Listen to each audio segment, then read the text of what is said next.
last match ahead of them in this wildcard Group B fight out, as both teams want to go out with a bang in this best of one.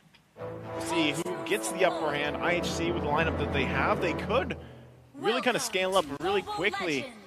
Well, my big question is, how do they play around all the AoE damage, the area of effect damage and ultimates that's going to come out here from T2K?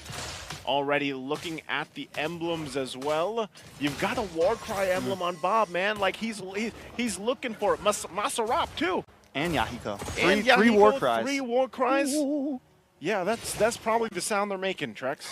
That's it. Or the SpongeBob though. Yep, that too. You know? That's my Warcry. That's a pretty good Warcry. I'd probably be pretty scared if I heard that. You should be. All right. Well, whose comp do you like more? I don't know. Oh, Boa gonna get pulled back. A little bit of damage though on his EXR as well. Bob forced to run away, but Yahiko with a lot of damage on a Forbid. Can he get the final hit? Able to pick up that Litho Wonder and a kill. First blood over to Yahiko, looking for another. Dash away does come from Ethan there. Yahiko gonna be able to walk away, but there it is. Feed Roger, baby. Yep, same thing that happened in the previous game, but in the hands of IHC. This time around, it's Yahiko. I think that was the power of the Warcry, man. 8%. That's 8%. A good percentage. You know, good percentage to work around with. And now you've got 3 on this lineup. You asked me which lineup I like more, Trex. I'm going to say T2K. I mean, I'm a fan of IHC, but I like this lineup idea from T2K because it's a literally big damn. Like, that's what they're going for. They want to play around it. The Swan Song is going to be massive into the Curse of Blood. And I want to see exactly if they're able to pull it off. So right now, I'm just going to go ahead and lean towards T2K's lineup.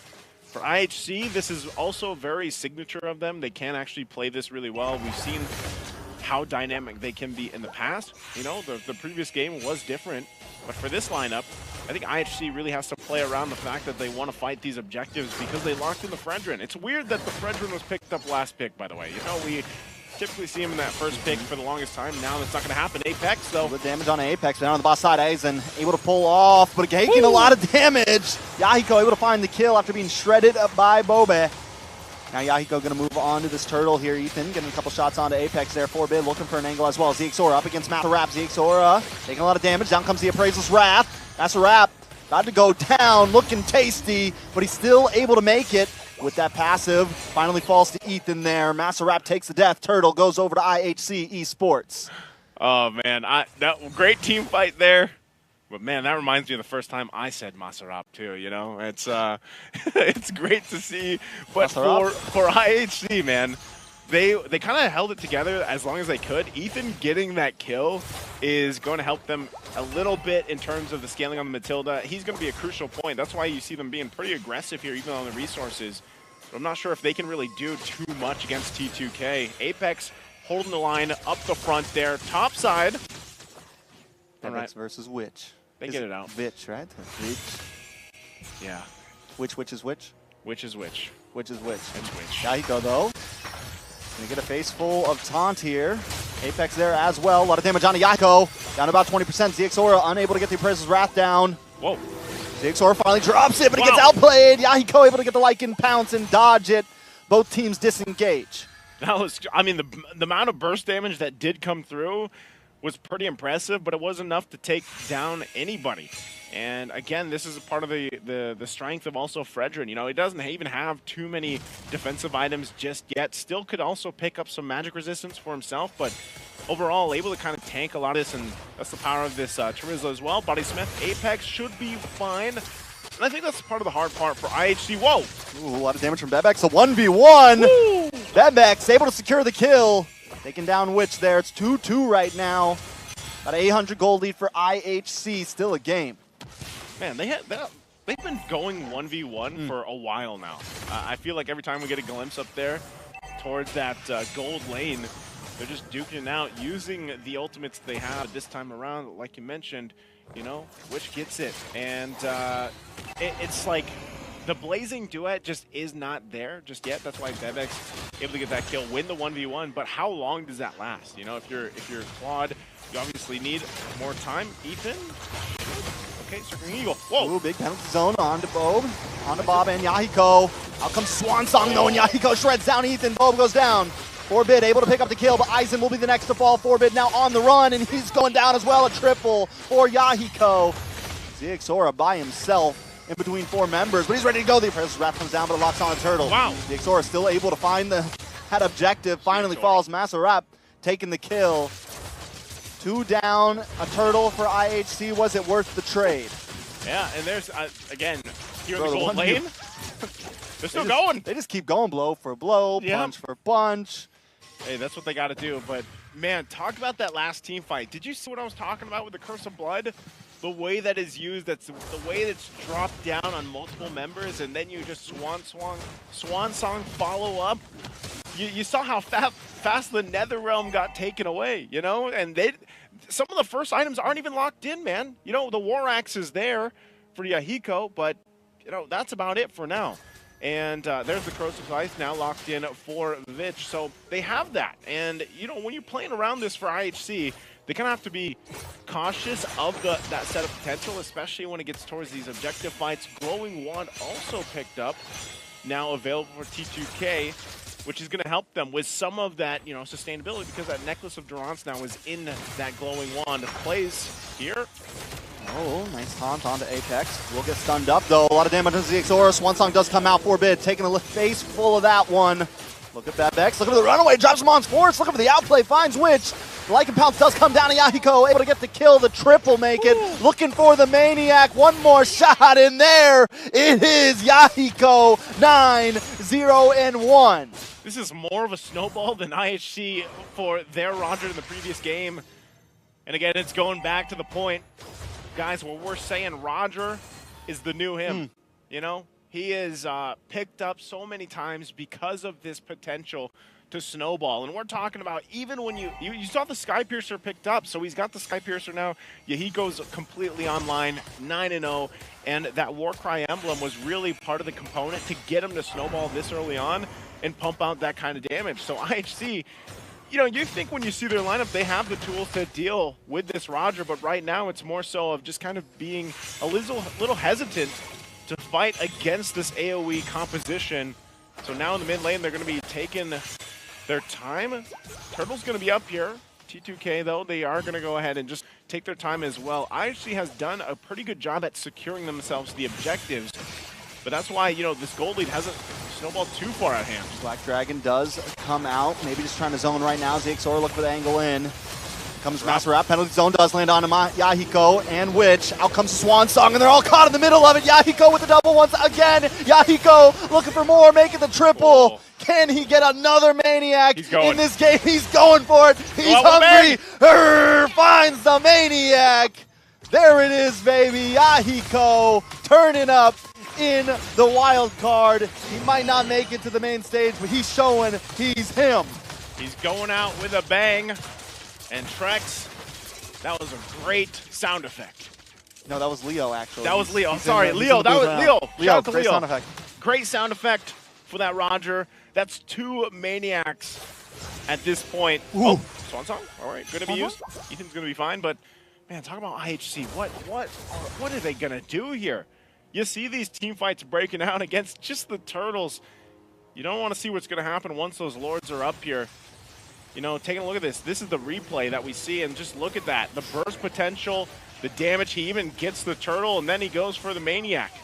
You know, and this is the snowball potential of a Roger right now, and it might be, we might actually see this change, or in the group stage to the knockout stage for MSC, Roger is possibly banned out for some teams because they just don't want to deal with the potential of a snowball like this. Because when this happens, man, whatever composition you have, it's very difficult. I mean, look at this disparity. 13 kills. 13 kills in Yahiko. Like, he is the kill score here. He's it. He's him. He is. Who's got the other one? Maserap. That's the only one. Maserap has the other one. You know, but it's the lineup that allowed this to happen, Trex. It's the lineup that allows Roger to shine like this. It's the emblem that allows Rogers to do this. And it's just the state of the game, the meta. I mean, look at his damage. Big damn. 38,000 damage, even against an Odette who is doing, you know, AoE with a Swan Song. And then he picks up the Malefic Roar. So this is getting to the point where IHC, if they're in this game and they want to kind of stall this out, I almost feel like they should just defend. They should just get in the defense mode. ZXora is kind of checking things out, but I don't think really anything can happen here, even with Mlbb down to the bottom side. So they're just going to watch it get taken, and they'll have to get prepped and ready for the defense. They could actually come out with a successful defense if everything falls into place, and that has to come in the form of Aizen getting a good penalty zone, locking people down, hopefully even Yahiko.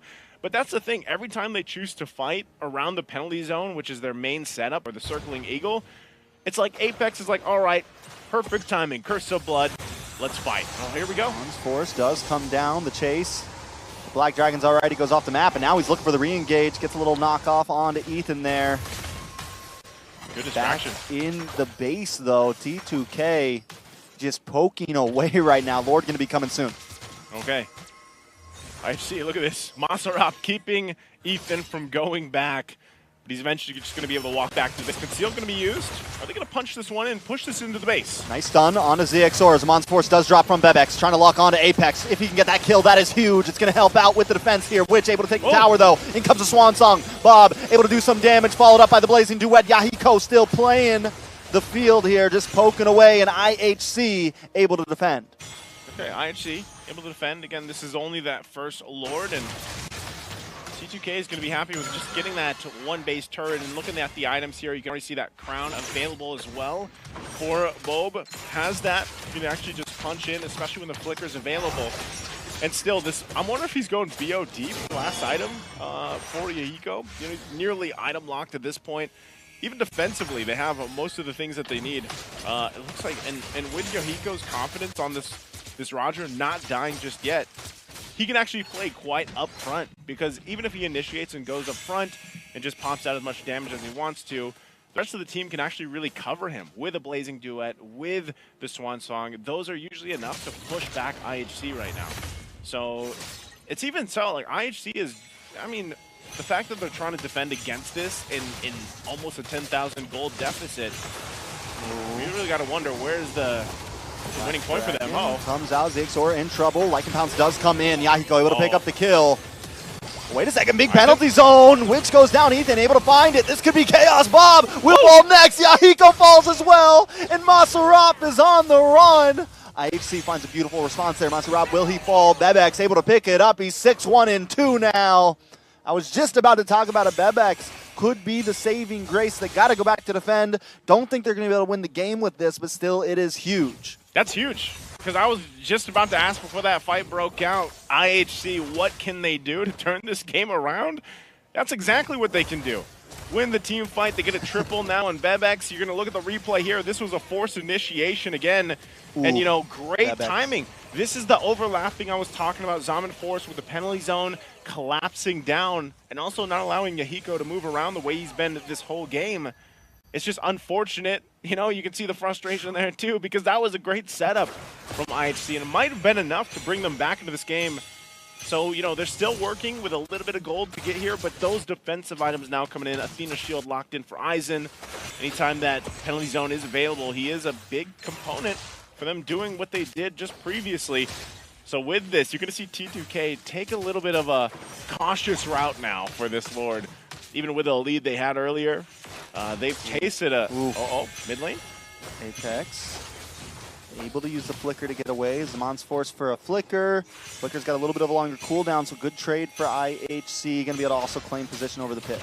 Okay, next Lord going to be started up. ZXora will take it.